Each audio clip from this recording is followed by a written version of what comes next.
ইয়ামাহার MT 15 বা 15 এই যে গান বাজাইছে, একটা কন্টেন্ট তৈরি করতেছি, মুডটা নষ্ট হয়ে গেল।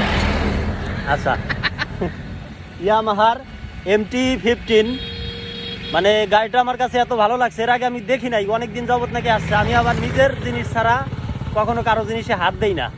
তো সুমন ভাইয়ের গাড়ি, শোন ভাই গাড়িটা একটু ধরি। হ্যাঁ আচ্ছা, ওইছে কি এই গাড়িটার মজার একটা বিষয় দেখলাম যে মানে গাড়িটা হিট হইলে গাড়ির ফ্যান এয়ার কুলিং না কি বলে এটারে, অয়েল কুলিং মানে ফ্যান অটোমেটিক স্টার্ট হয়ে যাচ্ছে, লিকুইড কুলিং। মানে গাড়ি গরম হলে ফ্যান স্টার্ট হবে, ইঞ্জিনের সামনে মনে হয় ফ্যান দেওয়া। এই যে এটাকে আমি বলি, এটা বলতে গেলে রেডিয়েটরের ফ্যান বলে। এটাকে কি বলা হয়? রেডিয়েটরের ফ্যান, যেটা ঘুরতেছে এটা হলো রেডিয়েটর। ইঞ্জিনকে ঠান্ডা রাখে, সবসময় ঠান্ডা করে আর ওই সার্কুলেট করে।